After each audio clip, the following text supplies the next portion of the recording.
Assalamualaikum warahmatullahi wabarakatuh dan salam olahraga. Perkenalkan, nama saya Alfred Leonard Paredanun, NIM 2003-0150-1037, kelas Pendidikan Jasmani 3 ataupun PJKR C. Pada kali ini saya akan menjelaskan salah satu materi dari belajar motorik, yakni teori psikologi belajar. Yang pertama, kita akan memasuki beberapa teori behavioristik. Teori belajar behavioristik berkembang antara tahun 1849 sampai tahun 1936 atau pada pertengahan abad ke-20 di Amerika Serikat dan mendominasi dunia psikologi belajar.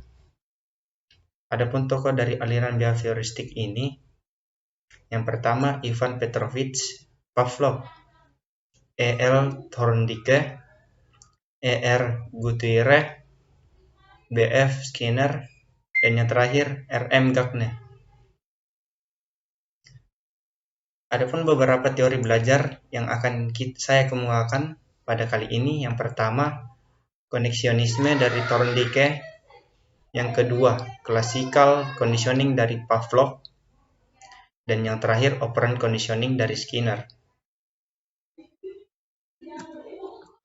Kita menuju koneksionisme dari Thorndike. Menurut teori ini, belajar pada hewan dan pada manusia pada dasarnya berlangsung pada prinsip-prinsip yang sama. Dasar terjadinya belajar adalah terjadinya pembentukan asosiasi atau bond connection antara kesan panca indera atau sense impression dengan kecenderungan untuk bertindak.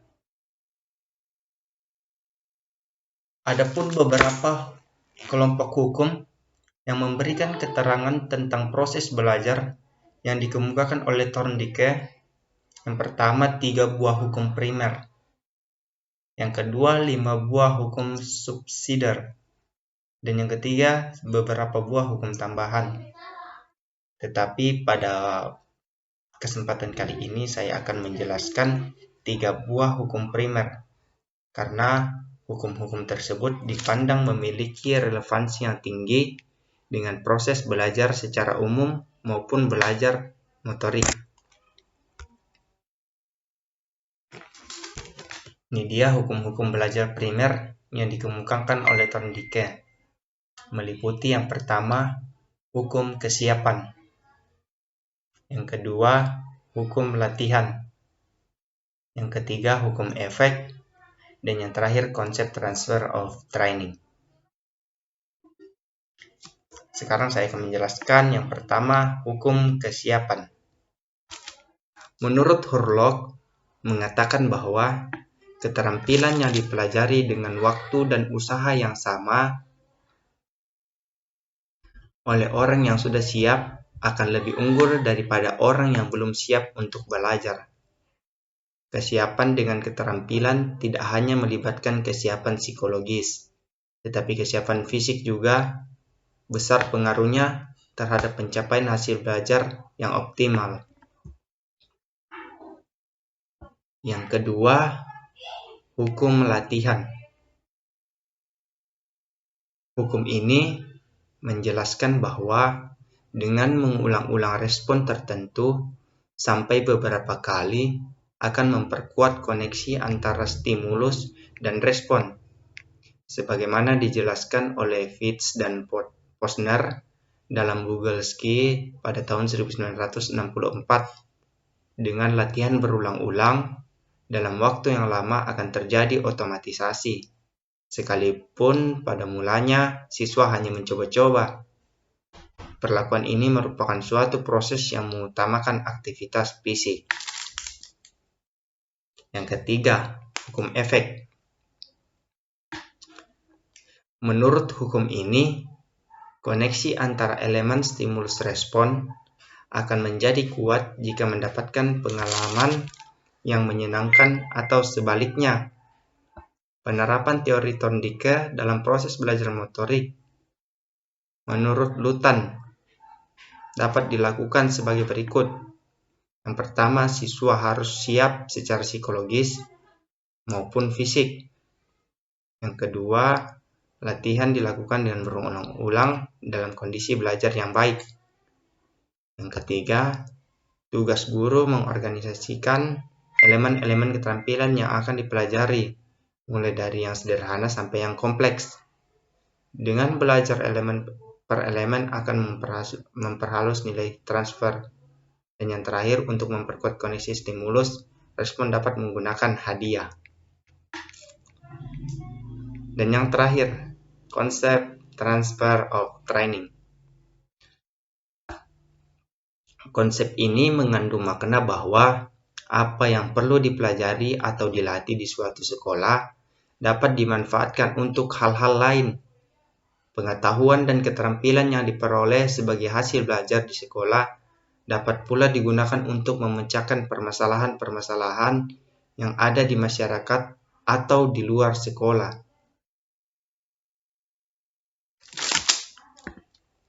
Sekian dari hukum-hukum belajar primer. Sekarang kita menuju ke classical conditioning dari Pavlov. Pavlov telah melakukan eksperimen mengenai berfungsinya kelenjar ludah pada anjing.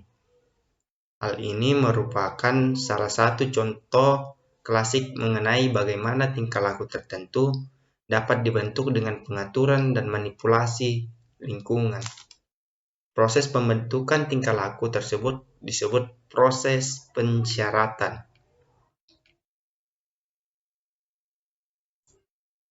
Selanjutnya, kita menuju ke operan conditioning dari Skinner.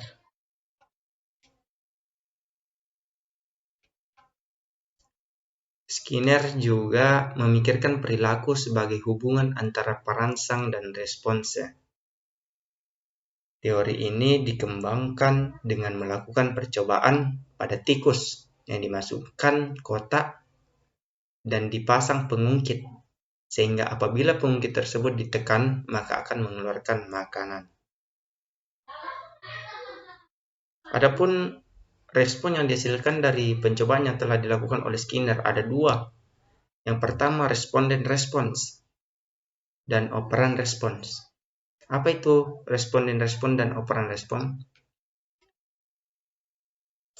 Responden respon yaitu respon yang ditimbulkan oleh perangsang-perangsang tertentu seperti makanan yang menimbulkan air liur. Perangsang-perangsang yang demikian itu yang disebut eliciting stimul, menimbulkan respon yang secara relatif lebih tetap. Yang kedua, operan respon, yaitu respon yang timbul dan berkembang diikuti oleh perangsang-perangsang tertentu. Perangsang yang demikian itu disebut reinforcing stimul atau reinforcer, karena perangsang tersebut memperkuat respon yang telah dilakukan oleh organisme. Selanjutnya kita menuju ke beberapa teori kognitif.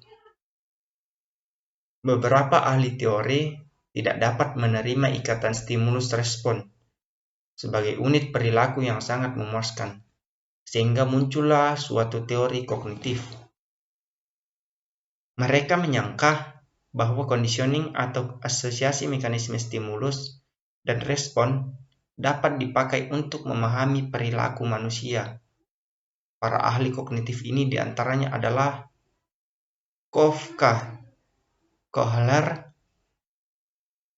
Combs, Tolman, Rogers, dan Lewin.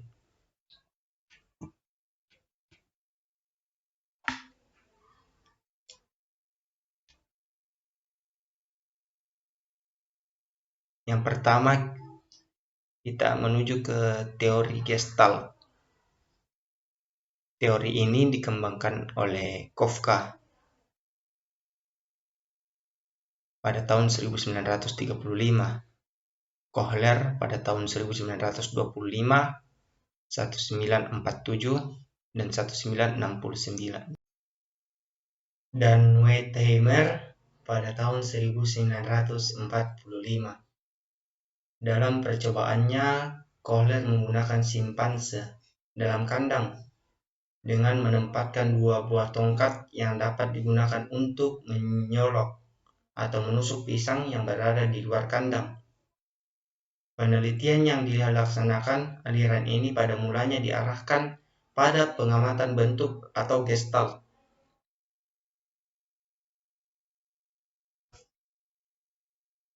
Dari penelitian yang telah dilakukan, maka ditemukan hukum-hukum sebagai berikut.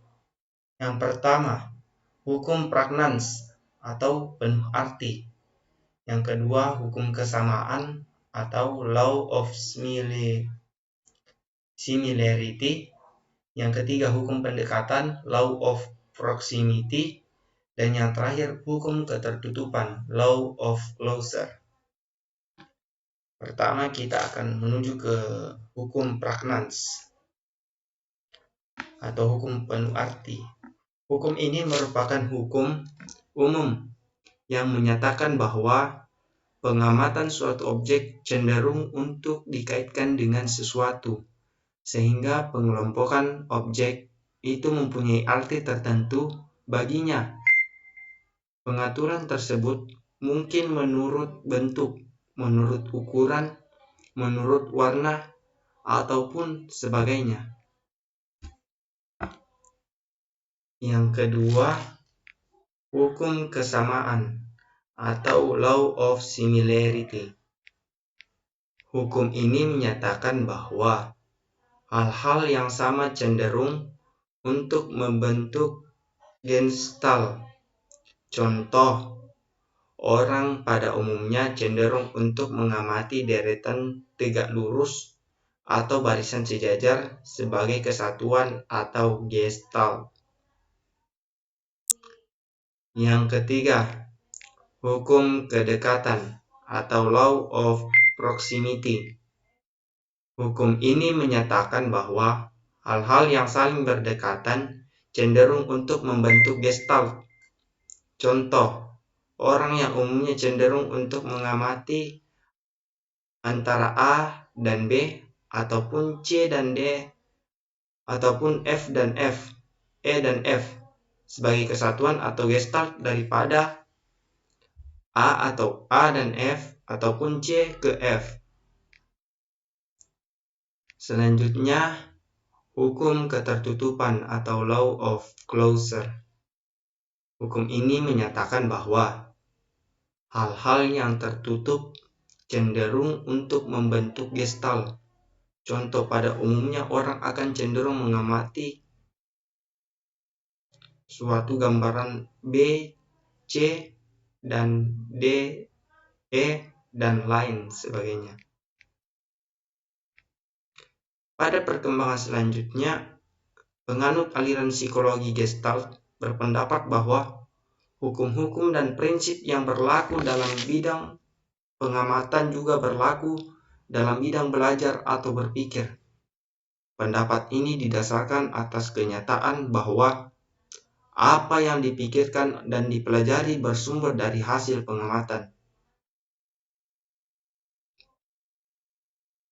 Dan ini berarti bahwa belajar dan berpikir pada hakikatnya adalah melakukan pengubahan struktur kognitif.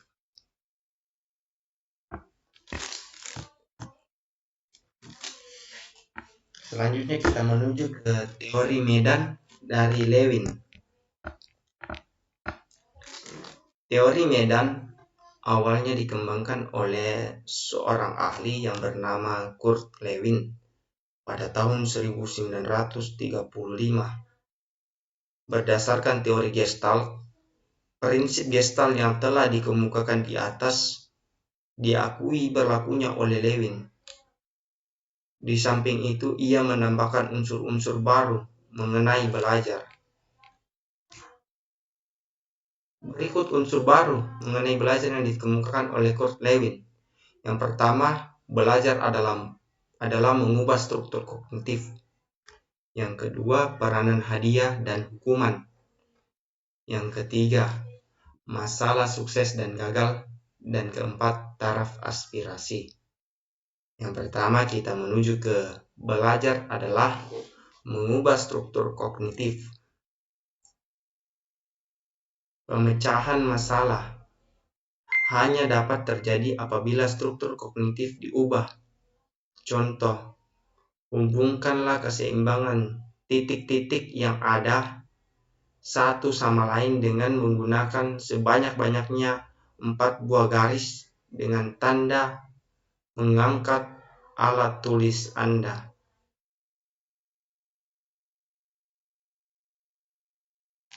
Selanjutnya kita menuju ke peranan hadiah dan hukuman.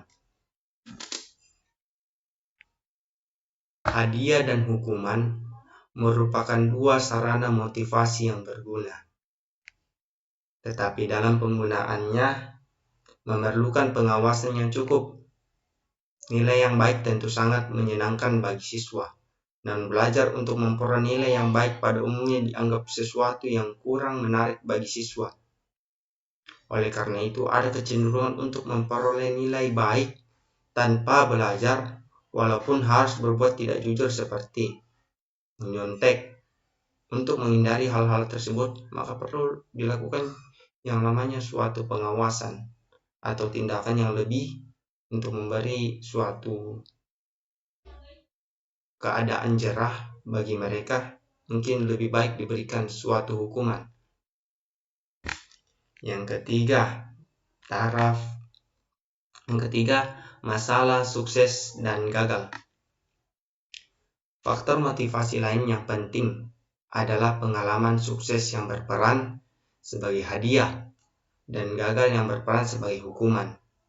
Apabila seorang mendapat pengalaman sukses, maka dia akan merasa bangga, senang, puas, bergairah, dan sebagainya, sehingga dia akan berusaha mencapai sukses pada setiap kali ada kesempatan. Sebaliknya, apabila seseorang mendapat pengalaman gagal, maka dia akan merasa malu, sedih, tidak puas, hilang semangat, dan sebagainya, dan tidak jarang lalu putus asa. Yang terakhir, taraf aspirasi. Taraf aspirasi, pengalaman sukses dan gagal itu erat kaitannya dengan taraf aspirasi seseorang. Sesuatu hal yang baik yang bagi seseorang dianggap telah menimbulkan pengalaman sukses, bagi orang lain barangkali masih dianggap kegagalan, dan sebaliknya. Karena itu, pengenalan taraf aspirasi ini merupakan hal yang sangat penting dalam belajar.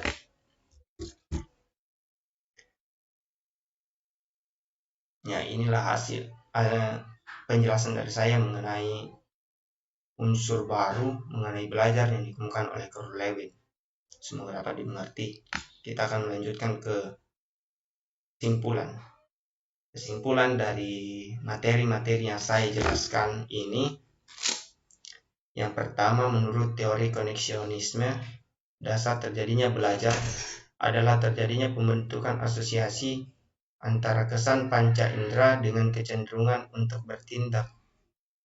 Yang kedua, 3 buah hukum primer yang dikemukakan oleh Thorndike adalah: yang pertama, hukum kesiapan; yang kedua, hukum latihan; yang ketiga, hukum efek; dan keempat, konsep transfer of training. Menurut teori classical conditioning dari Pavlov, tingkah laku tertentu dapat dibentuk dengan memberikan kondisi tertentu secara berulang untuk memancing perilaku yang diinginkan sesuai tujuan.